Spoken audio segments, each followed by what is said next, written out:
नमस्ते दोस्तों। एंड इस बार देरी के लिए क्षमा चाहती हूँ। दिवाली थी, फिर गेस्ट थे, फिर ऑनलाइन क्लासेस हैं, बिजी होने की वजह से इतनी देरी हो गई। आगे बढ़ते हैं। हम थायराइड के ऊपर बात कर रहे थे और थायराइड की जो पिछली मेरी वीडियो है उसका लिंक मैं डिस्क्रिप्शन बॉक्स में दे दूँगी, आप सब देखिएगा।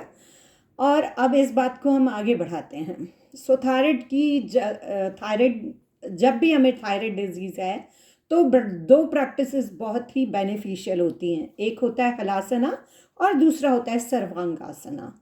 सो दोनों आसनों को करने के लिए एक नॉर्मल बंदा उसको नहीं कर सकता है। तो मैं आज कुछ दो प्रैक्टिसेस ऐसी बताने वाली हूँ जिसको कि करते करते हम सर्वांगासन और हलासन दोनों को अचीव कर सकते हैं। लेकिन ये उन बंदों को नहीं करना है जिनको कि सर्वाइकल की प्रॉब्लम होती है। तो बातें सब तरह की होंगी। सर्वाइकल वाले इन दो प्रैक्टिसेस को नहीं कर सकते, उनको प्रीवियस वीडियो में जो है वो प्रैक्टिसेस वो आराम से कर सकते हैं। तो आज केवल हम दो आसनों की बात करेंगे, एक है सर्वांगासन और एक है हलासना। हलासन हर बंदा नहीं कर सकता, तो हम दो तरह की रोलिंग्स आज सीखेंगे।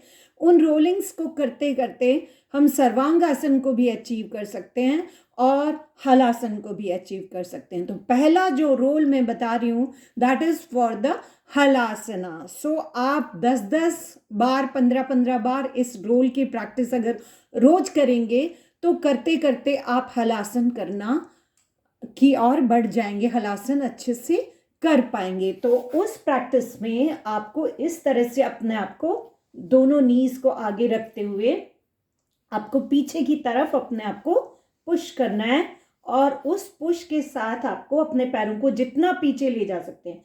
कोई ज़रूरी नहीं है कि वो एकदम पीछे की और एकदम से टच हो जाएंगे, लेकिन हमें कोशिश हर बार यही करनी है कि हमारे पैर पीछे टच हों।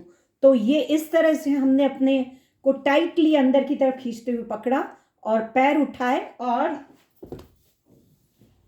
पीछे चले गए, हम आ गए। इस तरह से हमें ये रोल करना है and it's really very easy for the every person. So ये तो हो गई हलासन की। जब हमें कोशिश करनी है पीछे टच करने की, सो ये वाली रोलिंग की अगर हम प्रैक्टिस करते रहेंगे तो हम हलासन को अचीव कर पाएंगे, हलासन की ओर बढ़ पाएंगे, हलासन को पूरी तरह से हम कर पाएंगे।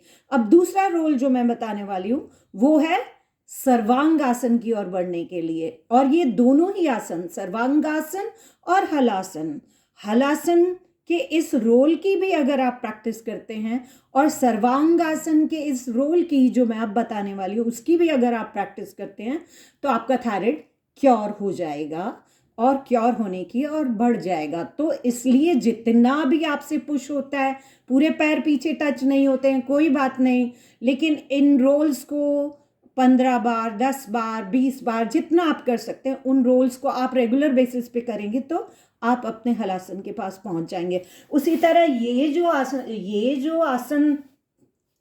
जो रोल मैं आपको बता रही हूँ दैट इज फॉर सर्वांगासन। तो आपको सर्वांगासन को अचीव करने के लिए इस रोल की प्रैक्टिस रेगुलरली करनी है। सो इसमें भी ऐसे ही नी फोल्ड करके आपको अपने पैरों को इस तरह से उठाना है, अपनी बॉडी को पीछे की तरफ पुश करना है और हिप्स को हाथों से उठा लेना है।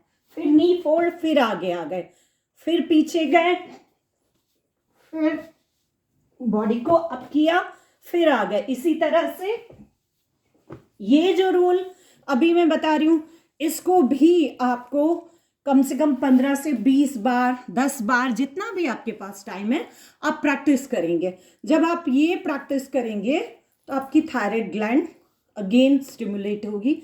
इसको सर्वाइकल वालों को नहीं करना है और कोई भी प्रैक्टिस करते हैं वो किसी फिटनेस ट्रेनर के अंडर गाइडेंस में करें शुरुआत में, और जब आपको आ जाता है तब आप अकेले करिए या अपने डॉक्टर की सलाह लेकर के आगे बढ़ें। तो करिएगा ये प्रैक्टिस और अपने थायराइड को क्योर करने की कोशिश करिएगा। और ये जो दोनों रोलिंग की प्रैक्टिसेस हैं वो और भी डिजीजेस में बेनिफिशियल है, तो हम क्यों ना इनको करें। कि जब हमारे को ये इतना सारा बेनिफिट देती हैं। तो आज के लिए अपनी जानकारी को यहीं मैं रोकती हूँ। प्लीज़ लाइक, शेयर, सब्सक्राइब कीजिएगा, कमेंट्स कीजिएगा, उससे मुझे भी मोटिवेशन मिलता है। और मोटिवेशन सबके लिए ज़रूरी है, जिस तरह से हेल्थ सबके लिए ज़रूरी है। और हेल्थ जीवन का सबसे बड़ा उपहार है, वरदान है ईश्वर की ओर से दिया हुआ। तो उसकी ओर बढ़ने के लिए हमें निरंतर अभ्यास करता रहना चाहिए। अभ्यास कीजिएगा। And thank you, thank you, thank you so much.